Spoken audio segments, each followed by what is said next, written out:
Hi friends, இந்த video நம்ம சேனலில் போட போகிற ஃபஸ்ட்டு வீடியோ. அதுவும் வந்து நான் அந்த 28 செடி சொல்லியிருந்தேன் இல்லையா, ஹஸ்பண்ட் வந்து பர்த்டேக்காக வாங்கி கொடுத்துருந்தாங்க.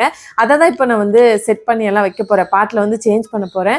ஸோ மண் வந்து எந்த அளவுக்கு போடணும், அது கூடவே வந்து இந்த ஃபெர்டிலைசரு, அதுக்கப்புறம் இந்த அது பேர் என்னங்க, இது கோகோபிட், அதெல்லாம் எப்படி போடணும் அப்படிங்கிறது எடுத்திருக்கேன். ஸோ கண்டிப்பாக உங்களுக்கு யூஸ்ஃபுல்லாக இருக்கும்னு நினைக்கிறேன். வீடியோ பிடிச்சா லைக் பண்ணிவிட்டு சேனலுக்கு புதுசுனா சப்ஸ்கிரைப் பண்ணி வச்சுக்கோங்க. இப்போ வீடியோக்குள்ளே போகலாம். ஸோ அதுக்கு முன்னாடி நான் பாட்டெல்லாம் வாங்கிட்டு வந்திருக்கேன், அதெல்லாம் எடுத்து வைக்கிறேன். இந்த பாட்டெல்லாம் வந்து கொஞ்சம் பட்ஜெட் ஃப்ரெண்ட்லியாக இருக்கணும் அப்படின்ட்டு ஒரு 60 ரூபா 50 ரூபா அந்த மாதிரி தான் எடுத்திருந்தேன். ஸோ நம்மகிட்ட ஆல்ரெடி இந்த பாட்டெல்லாம் இருக்குது. இதெல்லாம் கொஞ்சம் வந்து ப்ரைஸ் வந்து அதிகமாக இருக்கும். ஸோ இந்த பாட்டெல்லாம் வந்து 120 ரூபா அந்த மாதிரி ரேஞ்சில் இருக்கும். நிறைய செடி வைக்கிறதுனால கொஞ்சம் குவாலிட்டி கம்மி பண்ணிவிட்டு குவான்டிட்டி அதிகம் பண்ணிக்கலாம் அப்படின்னு அந்த பாட்டெல்லாம் எடுத்திருக்கேன். பாட்டு வந்து 3 சைஸில் இருக்கும். ஏன்னா செடி எல்லாமே சின்ன செடி பெரிய செடின்னு வச்சுருக்கேன். அதனால சரி 3 சைஸில் வாங்கிக்கலாம் அப்படின்ட்டு இந்த 3 சைஸ் தான் எடுத்திருக்கேன். ஸோ பாட்டு எடுக்கும்போது ரொம்ப முக்கியமான ஒரு விஷயம், இந்த மாதிரி பிளேட் வந்து சூஸ் பண்ணிக்கோங்க. நிறைய பேர் ரெண்டல் ஹவுஸில் இருக்கிறேன், என்னால் வந்து கார்டன் செட் பண்ண முடியல அப்படின்னா இந்த மாதிரி பிளேட்டு வச்சு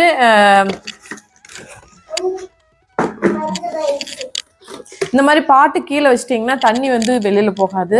ஸோ தேவையான அளவு மட்டும் தண்ணி ஊற்றி வச்சுக்கலாம். அதே மாதிரி கீழேலாம் வந்து உப்பு கரை பிடிக்காது. ட்ரை பண்ணி பாருங்கள். முக்கியமாக செம்மண் கூட என்னெல்லாம் மிக்ஸ் பண்ணி போடணும் அப்படின்னு நிறைய பேருக்கு டவுட் இருக்கும். எனக்குமே இந்த டவுட் ஸ்டார்டிங்கில் வந்து இருந்தது. செம்மண் மட்டும் வச்சு போட்டால் அந்த செடி வந்து முளைக்கவும் நல்லா இருக்கும். ஆனால் கொஞ்ச நாள்லேயே வந்து அந்த க்ரோத் வந்து ரொம்ப கம்மியாயிரும். ஸோ அந்த மந்த்துக்கு தகுந்த மாதிரியான க்ரோத் வந்து அந்த செடிக்கு இருக்காது. ஸோ என்னெல்லாம் மிக்ஸ் பண்ணலான்னு பார்க்கும்போது ஆன்லைனில் நான் இந்த 2 ப்ராடக்ட் வாங்கினேன். இதோட நெட் வெயிட் வந்து 10 கிலோ. இதில் சாயிலு, கோகோபீட்டு, கவுட்டங்கு, கம்போஸ்ட்டு, நீம் கேக்கு, போன் மீல் இதெல்லாம் வந்து ரொம்ப ரொம்ப முக்கியம் செடிக்கு. ஸோ அதெல்லாம் தனித்தனி பாக்கெட்டில் இருக்கும். ஆனால் நாங்கள் வாங்கியிருக்கிறது வந்து 300 ரூபாய், எல்லாமே மிக்ஸில் வந்துடும் அப்படியே. ஸோ அதுக்கப்புறம் வந்து வெர்மி கம்போஸ்ட் அமேசானில் வாங்கியிருந்தேன். லிங்க் வேணால் கீழே கொடுக்குறேன், செக் பண்ணி பாருங்கள். இது போட்டால் மட்டும்தான் செடியோட க்ரோத் வந்து பர்ஃபெக்டாக இருக்கும். நம்ம ரெட் சாயில் எடுத்துருக்கோம் அப்படின்னா 4:1 ரேஷியோவில் தான் மிக்ஸ் பண்ணணும். இது வந்து 4 மடங்கு எடுத்தோம்னா இது 1 மடங்கு போட்டாலே கரெக்டாக இருக்கும். அதுக்கப்புறம் செடி நெட்டினதுக்கப்புறம் மேலால ஒரு 20 நாளுக்கு ஒருக்க வந்து தூவி விடணும். அவ்வளோதான் இதோட ப்ரொசீஜரே, அவ்வளோதான் இதை யூஸ் பண்ணுறதுக்கானது. இது நல்லா மாய்ஸ்சராக இருக்குது. ஸோ இதை வந்து இப்போ நான் மிக்ஸ் பண்ண போகிறேன். சாயில் மிக்ஸில் நான் ஆல்ரெடி சொல்லியிருந்த மாதிரி போன் மீல், அதுக்கப்புறம் இந்த நீம் கேக் எல்லாமே இருக்குது. நல்லா மாய்ஸ்சராகவே இருக்குது. எனக்கு தெரிஞ்ச மாதிரி ஒரு சில பாயிண்ட்ஸ் எல்லாமே நான் ஆட் பண்ணியிருக்கேன். உங்களுக்கு ஏதாவது இதில் டவுட்ஸ் இருந்தால் கண்டிப்பாக எனக்கு கமெண்ட்ஸில் வந்து ஷேர் பண்ணுங்கள். நிறைய பேர் ஷார்ட்ஸ் பார்த்துட்டு என்னென்ன செடி வாங்குனீங்கன்னு கேட்டிருந்தீங்க. ஸோ அதெல்லாமே டீட்டெயிலாக உங்களுக்கு ஷேர் பண்ணுறேன். எனக்கு வந்து 2 விதமான காகிதப்பூ வந்து கிடச்சிது. ஸோ எனக்கு ரொம்ப பிடிக்கும். அதே மாதிரி இதெல்லாம் பாட்டில் வைக்க முடியுமான்னு கேட்டிருந்தீங்க. பெரிய தொட்டியில் வேணால் வைக்கலாம். ஒயிட் கலரில் வந்து 2 செவந்தி எடுத்திருக்கேன். நிறையா பேர் வந்து இந்த 7 days ரோஸ் பற்றி கேட்டிங்க. ஸோ எனக்கு ரொம்ப ரொம்ப பிடிக்கும். அதாவது ஏன் 7 daysன்னு வந்துச்சுன்னு எனக்கு தெரியாது. ஆனால் இது வந்து பூத்துக்கிட்டே இருக்கும் செடியில். ஒருவேளை வாரத்தில் 7 நாளுமே செடியில் பூ இருக்கிறதுனால அது அப்படி சொல்கிறாங்களா என்னன்னு எனக்கும் தெரியல. இதில் பொதுவாக ரோஸ் செடி எடுக்கும்போது 5 லீஃப் இருக்கிற மாதிரி எடுக்கும்னு சொல்லுவாங்க. 7 daysல ஒன்று எடுத்திருக்கேன். 2 ஸ்பைடர் பிளான்ட் எடுத்திருக்கேன்.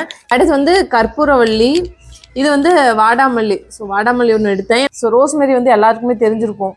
இது வந்து ஹேர் க்ரோத்துக்காக நம்ம யூஸ் பண்ணுவோம், ரோஸ்மெரி வாட்டர் அப்படின்னு. அடுத்து வீடு அப்படின்னு ஒன்று இருந்தால் மருதாணி செடியும் கத்தாழை கண்டிப்பாக இருக்கணும். ஸோ நம்ம வீட்டில் மருதாணி செடி இருக்குது, கத்தாழை மட்டும்தான் இல்லை. அதனால ஒரு கத்தாழை வாங்கியிருக்கேன். இது 20 rupees வந்துச்சுன்னு நினைக்கிறேன்.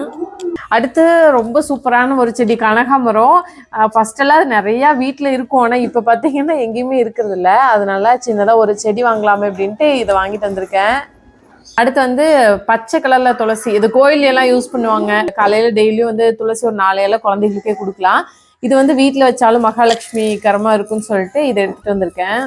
இதெல்லாம் கொஞ்சம் ஈஸி மெயின்டெனன்ஸ் அப்படிங்கிறதுனால நான் இந்த மாதிரி செடியெல்லாம் சூஸ் பண்ணியிருக்கேன். இது கூட வெளியில் கிடைக்காது அப்படின்னு நினைக்க வேணாம்.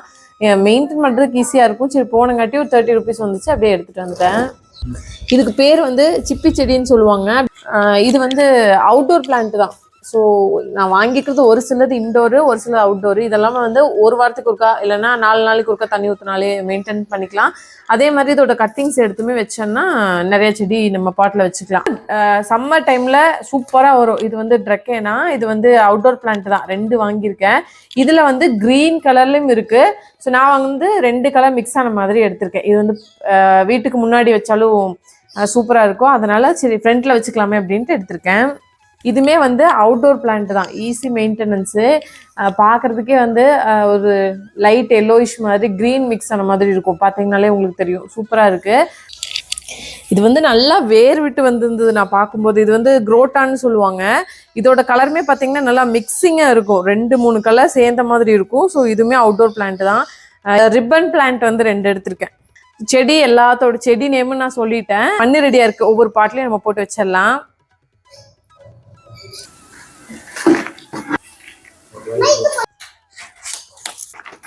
ஸோ இந்த மண்ணை வந்து அப்படியே இதை கவர் மட்டும் இந்த கவர் மட்டும் எடுத்துட்டு இந்த மண்ணை வந்து அப்படியே வச்சிடணும்ல. செடி வச்சுட்டோம் அப்படின்னாலே அந்த பாட்டில் 3/4 அளவு மட்டும் மண்ணு போட்டால் போதும். அப்போதான் தண்ணி ஊற்றும் போது ஓரளவுக்கு அப்சர்வ் ஆகும், இல்லை வெளியில் வந்துடும். ஸோ ஒரு செடி நட்டுறதுக்குள்ளேயே என்னோட கதி இப்படி இருக்குது. இனி எல்லா செடியுமே நட்டணும். அப்படியே 1 by 1 நெட்டிடலாம்.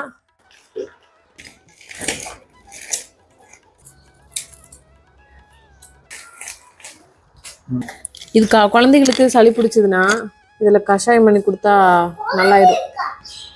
நாங்கள் வாங்கின செடியில் 3/4 பாட்டுக்கு சேஞ்ச் பண்ணிட்டோம். பேலன்ஸுக்கு சாயில் மிக்ஸ் பத்தலை. நாளைக்கு வாங்கிட்டு வந்து மிக்ஸ் பண்ணி தான் வைக்கணும்.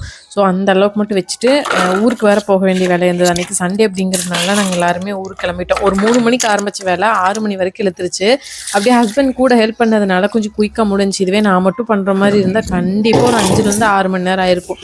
ஏன்னா அது பார்க்குறக்கு மண் மாற்றி வச்சு செடி வைக்கிறதோட இருந்தால் சரின்னு பார்த்தா அவ்வளோ டைம் எடுத்துருச்சு. இப்போ கூடவே கையோடு இந்த க்ளீனிங் ஒர்க்லாம் முடிச்சிடலாமே அப்படின்ட்டு அதுவும் முடிச்சிட்டேன். ஃபஸ்ட்டு நான் வீட்டுக்கு வந்த புதுசில் வச்சது கொத்தமல்லி தழை, ரோஸ் செடி இதெல்லாம் தான் வச்சுருந்தேன். சரி நிறைய செடி பிடிக்கும், இந்த கத்தாழையெல்லாம் வீட்டுக்கு முன்னாடி வைக்கிறது ரொம்ப நல்லதுன்னு சொல்லிட்டு எப்படியோ அந்த 28 செடி கூட நான் சூஸ் பண்ணி எனக்கு பிடிச்சது அப்புறம் ஈஸி மெயின்டெனன்ஸாக இருக்கிறது எல்லாமே எடுத்துட்டேன். ஸோ அப்படியே க்ளீன்லாம் பண்ணிவிட்டு கொஞ்சம் தண்ணி ஊற்றி நல்லா வைப் பண்ணி விட்டுட்டேன். அன்றைக்கி 1 டேயில் நான் என்னென்ன பண்ணினேன், கார்டனுக்காக எப்படியெல்லாம் செட் பண்ணேன் அப்படிங்கிற டீட்டெயில் சொல்லியிருக்கேன். ஏதாவது டவுட்ஸ் இருந்தால் கண்டிப்பாக கமெண்ட்ஸில் வந்து நீங்கள் கேளுங்க. நான் அடுத்தடுத்த வீடியோவில் வந்து நான் எனக்கு தெரிஞ்சதெல்லாம் உங்களுக்கு ஷேர் பண்ணி விடுறேன்.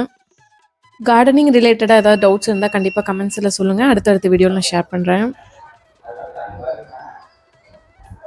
கொத்தமல்லியில் பார்த்தீங்கன்னா இது வந்து நாட்டு கொத்தமல்லி நான் விதை போட்டது. நம்ம ஹைப்ரிட்டாக வந்து மருந்து கலந்த விதை போட்டோம் அப்படின்னா நல்லா பெருசாக தள்ளன்னு வளரும். இதுவே கிச்சன்லேருந்து நம்ம எடுத்து போடுறோம் மருந்து இல்லாமல் வளர்க்குற செடி, அதோட க்ரோத்தே வந்து பார்த்தீங்கன்னா இவ்வளோ தான். இப்போவே வந்து பார்த்திங்கன்னா விதை விட ஆரம்பிச்சிச்சு, அதாவது பூ வந்துருச்சு. இந்த பூலேருந்து வந்து விதை வரும், அவ்வளோதான் இதோட க்ரோத்தே. ஆனால் வந்து ஒரு இலை போட்டாலும் அவ்வளோ வாசனையாக இருக்கிறோம். பார்ப்போம், இன்னும் பூ மட்டும் விடலை. பூ விட்டதுக்கப்புறம் நான் உங்களுக்கு ஷார்ட்ஸில் வந்து ஷேர் பண்ணுறேன். ஏன்னா சமையலுக்குன்னு ஒரு சில விதைகள்லாம் இருக்கும் இல்லையா ரெகுலராக, அதெல்லாம் போட்டு வச்சிட்டோம் அப்படின்னா டே டு டே லைஃப்பில் யூஸ் பண்ணிக்கலாம். ஆனால் இது இப்போதைக்கு நல்லா ஹைட்டாக இருக்குது. ஸோ இது க்ரிப்புக்காக நான் இப்படி வந்து செட் பண்ணியிருக்கேன். பார்ப்போம். அதுக்கப்புறம் அப்படியே கிச்சன் வேஸ்ட்லாம் இதில் கலெக்ட் பண்ணுறதுக்கு போட்டிருக்கேன். முட்டையோடலாம் போட்டால் அதுக்கு அதிகமான ப்ரோட்டீன் வந்து கிடைக்கும் அப்படின்ட்டு. இது வந்து கொடைக்கானலில் ஒரு விதை வந்து 50 ரூபா ஒரு பேக்கெட் அப்படின்னு வாங்கினேன். ஆனால் அதோட செடி தானாங்கிறதும் கூட தெரியல எனக்கு. ஸோ இப்போதைக்கு சரி வரட்டும் அப்படின்னு வச்சுருக்கேன். 2 பாக்கெட் வாங்கினதில் ஒரு பாக்கெட் சுத்தமாக முளைச்சி வரல. இது நல்லா முளைச்சி வந்திருக்கு. இது வந்துட்டு கொஞ்சம் பெருசானா தான் தெரியும் அது எந்த பூ பூக்குது அப்படின்ட்டு. நான் நினச்ச மாதிரி அந்த டெலியோ மாதிரி ஒரு பூ பூக்கும், அது வாயில் சும்மா கொடுத்துருக்காங்களா என்னன்னு தெரியல. ஸோ தெரியாத ஏரியாக்கெல்லாம் போனால் இந்த மாதிரி பிளான்ட்டை பற்றி யோசிக்க கூட கூடாது. விதை வாங்குறது செடி வாங்குறதெல்லாம் வச்சுக்கவே கூடாது. இதே லோக்கலில் வாங்கணும் அப்படின்னா ஏதாவது இஷ்யூ நாங்கள் நம்ம அவங்கக்கிட்ட போய் கம்ப்ளைண்ட் பண்ணலாம். கொஞ்சம் சாணியுமே கலெக்ட் பண்ணி மண்ணில் போட்டு வச்சுருக்கேன். இதை வந்து உரமாக போட்டுக்கலாம் எல்லா செடிக்கும் அப்படின்ட்டு. இந்த செடியெல்லாம் நட்டினதில் வீடாகவே இல்லைல்ல, இனிமேல் தான் க்ளீன் பண்ணணும். ஹோம் டூர் வீடியோவில் பார்க்கலாம். டட்டா. இந்த வீடியோ கண்டிப்பாக உங்களுக்கு யூஸ்ஃபுல்லாக இருந்திருக்கும்னு நினைக்கிறேன். அப்படி யூஸ்ஃபுல்லாக இருந்தால் வீடியோக்கு லைக் பண்ணிட்டு சப்ஸ்கிரைப் பண்ணிக்கோ. நாளைக்கு வேறு வீடியோவில் பார்க்கலாம்.